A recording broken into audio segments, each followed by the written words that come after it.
O ar em Yucatán é denso, gruda na pele, entra nos pulmões. Um vapor de terra úmida, de flores mortas e de segredos milenares. Há lugares na península onde o tempo não passa. Ele estagna, ele apodrece, como a água num cenote escondido. Hoje não vamos falar de ruínas majestosas nem de praias turquesa. Hoje vamos descer a um desses cenotes. Um abismo familiar. Uma ferida aberta no coração da selva maia. Eu sou Mateo Del Valle, e isto é Realidade Proibida. A história que vão ouvir é um labirinto de espelhos. Um eco de dor que atravessa gerações. É a saga dos Kokon, uma dinastia maia que guardava um pacto de sangue. Um juramento que se tornou uma maldição. Se acredita que a verdade, por mais brutal que seja, deve vir à tona. Se acredita que o silêncio é cúmplice do horror, então inscreva-se neste canal e acompanhe-me, porque o que está prestes a ouvir vai mudar a sua vida para sempre. O homem que abriu a primeira rachadura na parede do silêncio chamava-se Ernesto Padilla. Não era um polícia. Não era um jornalista. Era um agrônomo, um técnico do Ministério da Agricultura, um homem de números, de tabelas do Excel e de relatórios sobre a qualidade do solo.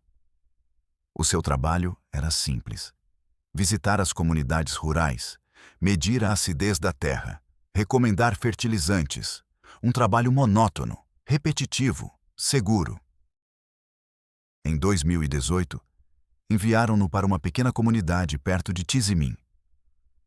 Um punhado de casas de palha e cimento rodeadas por um mar de selva. A aldeia não tinha nome nos mapas oficiais. Os locais chamavam-lhe El Nido, o ninho. Lá viviam os Kokon, mais ninguém. Desde o primeiro dia, Ernesto sentiu que algo não estava bem. Não era o calor. Não era a pobreza. Era o silêncio. Um silêncio pesado, artificial. As crianças não brincavam nas ruas de terra. Espiavam pelas frestas das portas, com olhos enormes e vazios. Os adultos respondiam com monossílabos. Sim. Não. É assim. Os seus olhares desviam-se. Perdiam-se no horizonte. Ernesto era um homem metódico. Anotava tudo no seu caderno de campo. pH do solo, 7,8. Alcalino. Níveis de nitrogênio, baixos. Contato visual com os habitantes, nulo. Sorrisos observados, 0. O centro de El Nido era uma casa maior do que as outras, de pedra, com um pátio murado. A casa da matriarca, Ixchel Kokon. Uma idosa de pele curtida e olhos como 2 pedaços de obsidiana. Ela era a lei. Ela era a memória. Ela era a guardiã do pacto. Ernesto tentou falar com ela. Ofereceu-lhe um cigarro. Perguntou-lhe pelas colheitas. Ixchel olhou para ele fixamente, sem pestanejar. Aqui a terra dá o que tem para dar, disse ela. A sua voz era como o roçar de 2 pedras. E o sangue segue o seu próprio curso. Ernesto não compreendeu, mas anotou a frase no seu caderno. Sentiu um arrepio, apesar dos 40 graus de temperatura. Passaram-se as semanas. O trabalho de Ernesto estava quase terminado. Tinha as suas amostras, os seus dados. O seu relatório estava quase pronto. Ele podia ir embora, esquecer El Nido, esquecer os olhos vazios das crianças, esquecer a voz da velha. Mas não conseguiu. Havia uma menina. Chamava-se Zazil. Devia ter uns 8 anos. Às vezes, sentava-se na soleira da porta. Penteava uma boneca feita de folhas de milho. Nunca falava. Nunca olhava para ninguém. Apenas penteava a sua boneca. Uma tarde, Ernesto aproximou-se. Sentou-se no chão, a alguns metros de distância. Não disse nada. Apenas observava. Depois de um longo tempo, a menina levantou os olhos. Os seus olhos não estavam vazios. estavam cheios de um terror antigo, um terror que não correspondia à sua idade. Abriu a boca e sussurrou uma única palavra: socorro. A palavra foi um sussurro, quase inaudível, mas para Ernesto foi um grito que rasgou o silêncio da selva. O seu sangue gelou. Olhou à sua volta. As portas fecharam-se. As janelas cobriram-se. Toda a aldeia tinha se escondido. Como se a palavra ajuda fosse uma doença contagiosa. Ernesto levantou-se lentamente. Acenou com a cabeça para a menina. Um pacto silencioso. Voltou para a sua carrinha. Conduziu durante 2 horas até a cidade mais próxima. O coração batia forte no peito. O sabor do medo. Metálico. Ácido. Sabia que tinha cruzado uma linha invisível. Sabia que já não era apenas um agrônomo. Agora era uma testemunha. E o horror estava apenas a começar a revelar-se. Ernesto não dormiu naquela noite. Na penumbra do seu quarto de hotel, as peças do quebra-cabeça começaram a se encaixar. A endogamia era evidente. Muitos na aldeia compartilhavam as mesmas características físicas: uma mandíbula pronunciada, um formato particular dos olhos. Mas havia algo mais, algo sistemático, organizado. No dia seguinte procurou um velho contacto. Um jornalista local chamado Damian.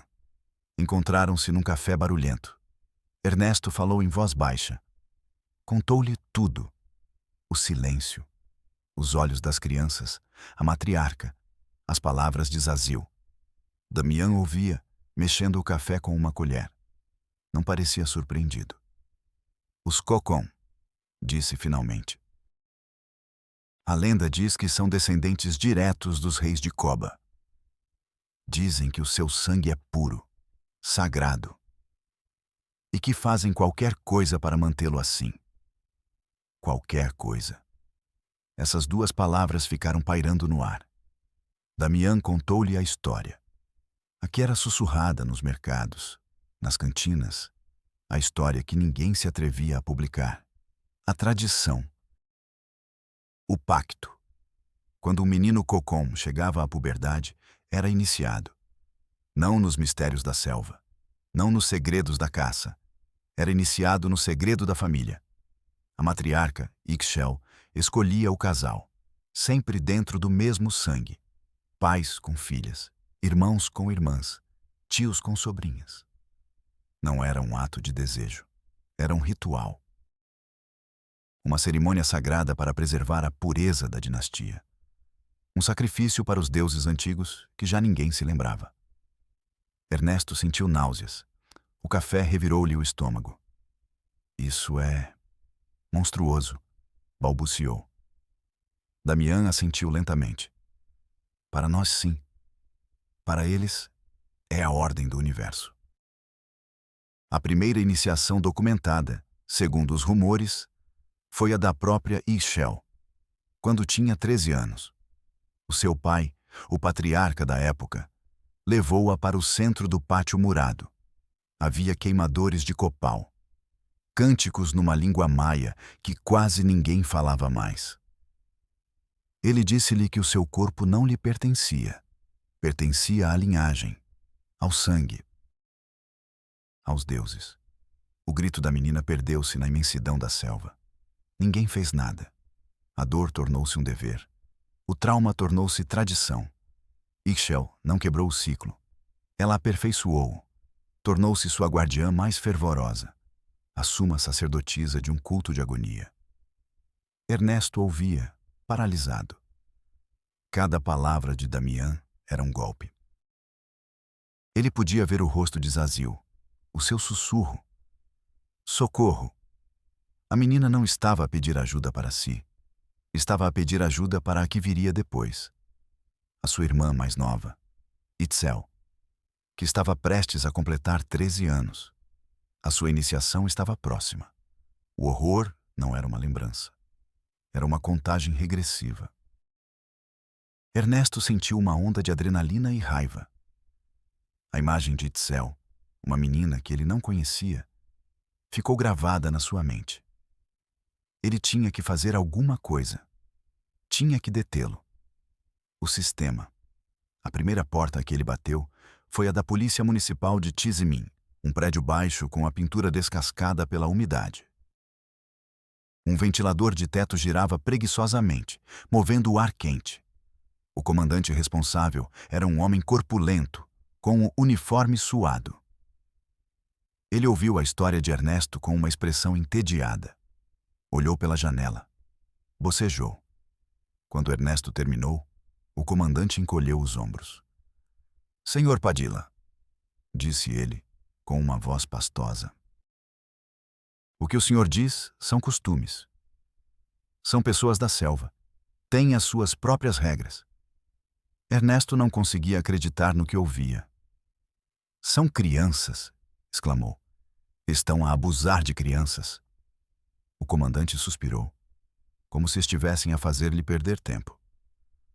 "Olhe, enquanto não houver uma denúncia formal, um corpo, um ferido, não podemos fazer nada. Além disso, os Cocon são pessoas importantes, respeitadas. Recomendo que não se meta em problemas. Faça o seu trabalho e volte para a capital." A porta do escritório fechou-se com um rangido. Ernesto ficou no corredor. O ar cheirava a mofo e resignação. Sentiu uma impotência fria, uma raiva que não podia gritar. O sistema não estava lá para proteger. Estava lá para manter a ordem. E o horror dos Cocon fazia parte dessa ordem. A segunda porta era a do DIF, o Sistema para o Desenvolvimento Integral da Família, em Mérida, um edifício moderno, com ar-condicionado, um mundo diferente. Uma jovem funcionária, com um terno impecável, recebeu-o. Ofereceu-lhe água. Ouviu com atenção. Tomou notas num tablet. Por um momento, Ernesto sentiu uma centelha de esperança. A mulher parecia competente, profissional. Quando ele terminou de falar, a funcionária olhou para ele com um sorriso ensaiado. "Compreendo a sua preocupação, Sr. Padilla. É muito louvável. O que precisamos para iniciar uma investigação é um relatório formal. Tem os nomes completos dos menores, as datas de nascimento, alguma prova tangível, um testemunho gravado?" Ernesto abanou a cabeça. "Só tenho o que vi, o que ouvi. O nome de uma menina, Zazil." A mulher digitou algo no computador. Franziu a testa. "Não temos nenhuma Zazil Cocon nos nossos registros. A comunidade que menciona El Nido não consta no nosso censo. Para o sistema, essas pessoas não existem. O que posso fazer é abrir um processo de possível situação de risco. Preciso que preencha o formulário H-17, em triplicado." Entregou-lhe uma pilha de papéis, cheios de caixas, de perguntas burocráticas. Ernesto olhou para os formulários. O horror estava a ser traduzido para um código, para um número de folha, a angústia de Zazil, a contagem regressiva de Itzel, reduzidas a uma pasta de cartão que se perderia num arquivo. Sentiu o ar frio do ar condicionado na nuca.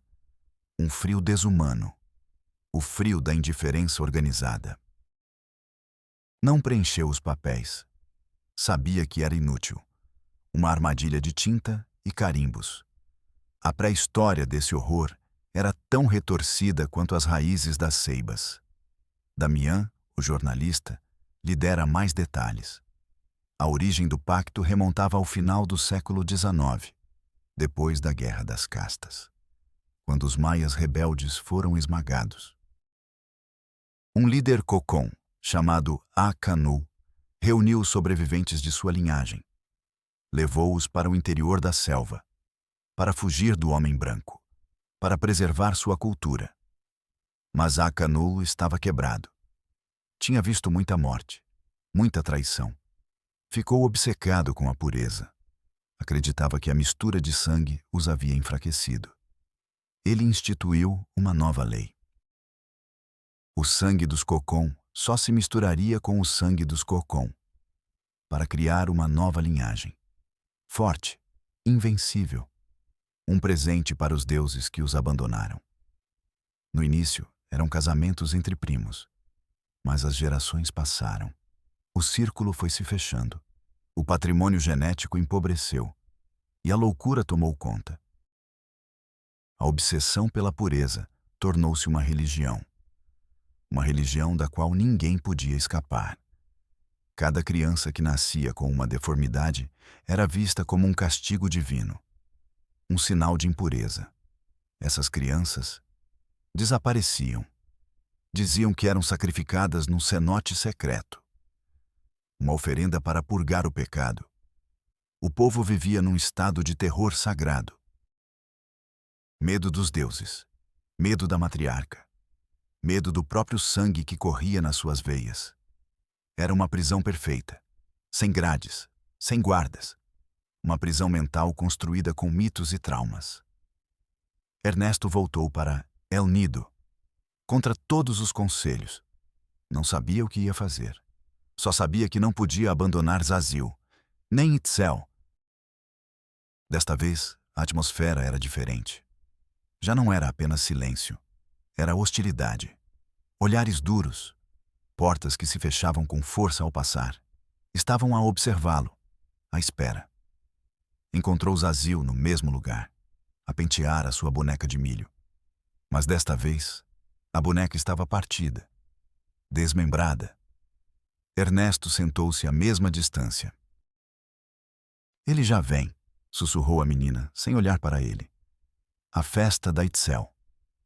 A sua voz era monótona, sem emoção, como se estivesse recitando um fato inevitável, como o nascer do sol. Quando? Perguntou Ernesto com o coração na boca. Quando a lua estiver cheia. A lua cheia. Faltavam 3 dias. O tempo estava a acabar. Desesperado, Ernesto cometeu um erro. Um erro fatal. Ele foi direto para a casa de pedra. Para a casa de Ixchel. Ele achou que poderia argumentar com ela. Apelar para a sua humanidade. Ele não entendeu que naquele lugar a humanidade havia sido sacrificada há muito tempo. Ixchel o recebeu no pátio. Ela estava sentada numa cadeira de madeira. Cercada pelos filhos e netos. Um tribunal silencioso e endogâmico. O que quer, homem da cidade? Perguntou a anciã. A sua voz cortava o ar. Ernesto falou. Falou dos direitos das crianças, da lei, da doença, da dor. As suas palavras ricocheteavam contra uma parede de silêncio. Os rostos dos Cocon eram máscaras de pedra. Quando terminou, um silêncio pesado caiu sobre o pátio. Ixchel sorriu. Um sorriso sem alegria. Uma careta terrível. Você não entende nada, disse ela. A nossa dor é sagrada. O nosso sangue é o nosso destino. Itzel cumprirá o seu dever. Como eu cumpri, como a minha mãe cumpriu. É a maior honra. Ela apontou para um jovem, de pé ao lado dela. Ele tinha os mesmos olhos vazios que muitos na aldeia. Ele é Cabil, o irmão de Itzel, disse Ixchel. Ele irá guiá-la, honrá-la-á. O jovem Cabil não reagiu. Olhava fixamente para um ponto na parede. Ernesto sentiu vontade de vomitar. O horror tinha um nome. Tinha um rosto. Vocês estão doentes, conseguiu dizer. Ixchel deixou de sorrir. Os seus olhos de obsidiana fixaram-se nele. O doente é você. O seu mundo está podre de fraqueza. Vá-se embora e não volte. Se voltar a falar com Zazil, a menina pagará pela sua imprudência. A ameaça não foi gritada. Foi um sussurro gelado, uma sentença. Ernesto foi-se embora, derrotado, humilhado. Enquanto caminhava em direção à sua caminhonete, sentiu todos os olhares nas suas costas, como facas. Naquela noite, em Mérida, Ernesto tentou uma última vez. Procurou um procurador de direitos humanos, um homem que tinha fama de ser incorruptível. Conseguiu uma consulta de última hora. O escritório era pequeno, abarrotado de arquivos. O procurador, um homem de cerca de 50 anos, com cabelos grisalhos e rosto cansado, ouviu-o pacientemente. Não bocejou. Não olhou pela janela. Fez perguntas precisas. Pela primeira vez, Ernesto sentiu que alguém acreditava nele. A esperança, frágil e minúscula, voltou. Quando Ernesto terminou, o procurador recostou-se na cadeira. Juntou as mãos sobre a secretária. Senhor Padilla, acredito em si, disse. E o coração de Ernesto encolheu-se. Mas, continuou o procurador, e essa palavra mudou tudo. Acreditar em si não é suficiente. A lei precisa de provas, provas irrefutáveis. Tenho testemunho de um jornalista que, por sua vez, se baseia em rumores. E o sussurro de uma menina que, segundo você mesmo, agora negará tudo por medo. Não tenho nada com que solicitar um mandado de busca. Nada com que prender ninguém. Ernesto bateu na mesa. Mas vão destruir uma menina em 2 dias. Zrenia, gritou, a voz quebrada pela frustração. O promotor não se abalou. O seu rosto era um mapa de derrotas passadas. Eu sei, e dói-me tanto quanto a si.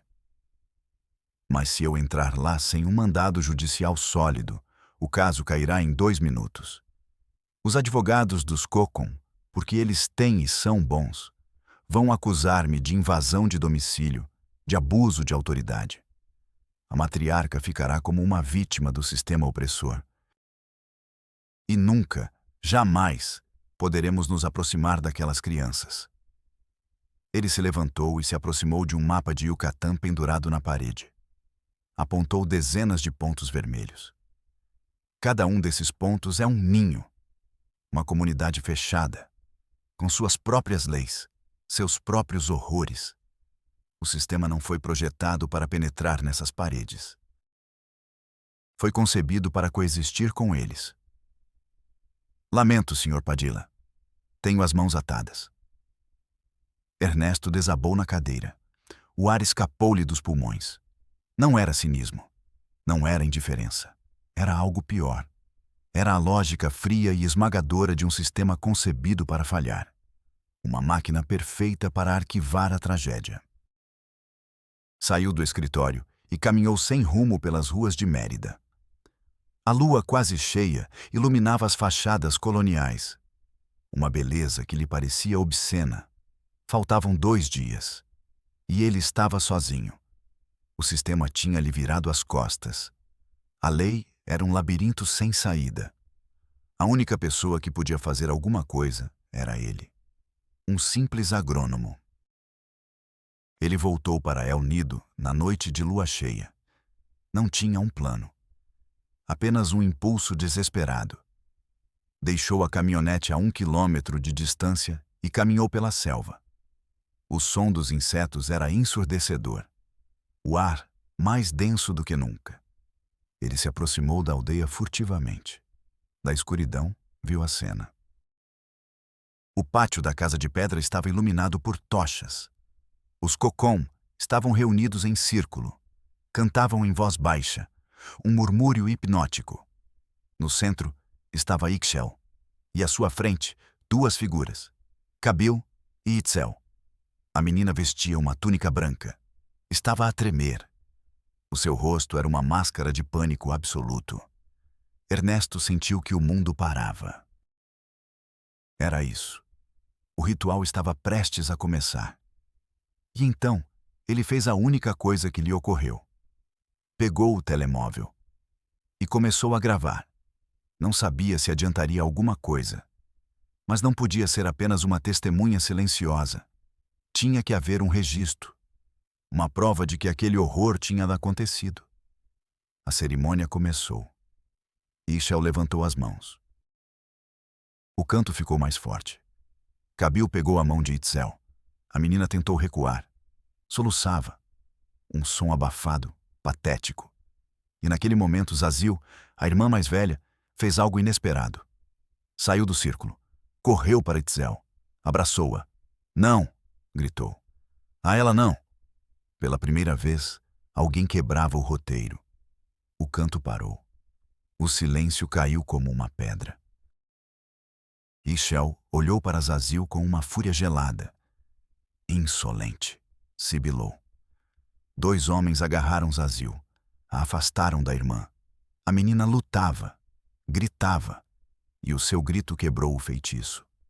Ernesto saiu das sombras, com o telemóvel em punho, a lanterna acesa, apontada para o centro do pátio.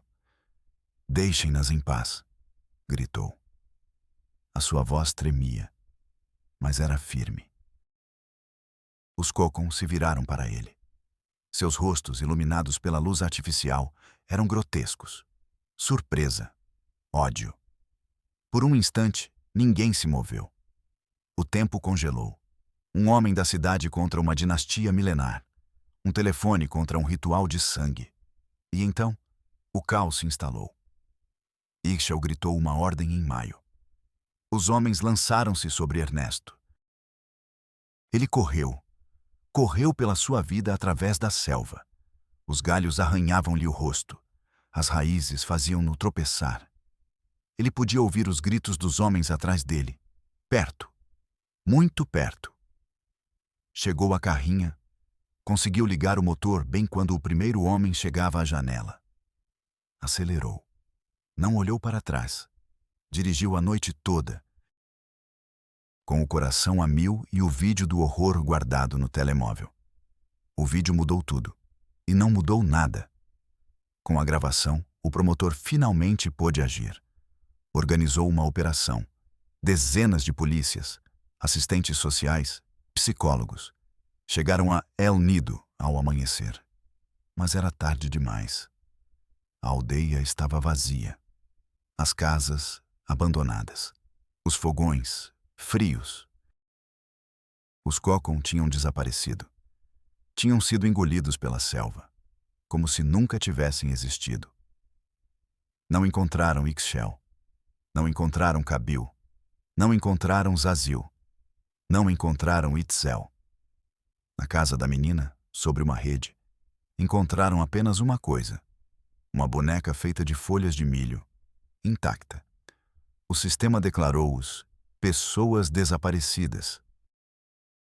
Abriram mais um dossiê, o dossiê Cocon. Juntou-se aos milhares de outros dossiês de pessoas que desapareceram no ar do México. Ernesto Padilla teve que deixar Yucatán. Recebeu ameaças, perdeu o emprego. Vive em outro estado, com outro nome. Às vezes, à noite, ele assiste ao vídeo no seu telemóvel. O rosto aterrorizado de Itzel. O grito corajoso de Zazil. Ele assiste para não esquecer, para se lembrar que tentou, que num mundo de indiferença ele ousou sentir e agir. A dinastia Cocon continua a existir.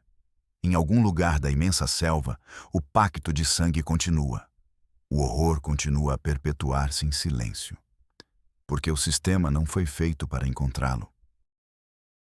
Não foi feito para curá-lo. Foi feito para ignorá-lo, para classificá-lo e para esperar que o tempo apague tudo. Mas a selva tem memória, e o sangue nunca esquece. Sou Mateo Del Valle, e nos vemos na próxima Realidade Proibida.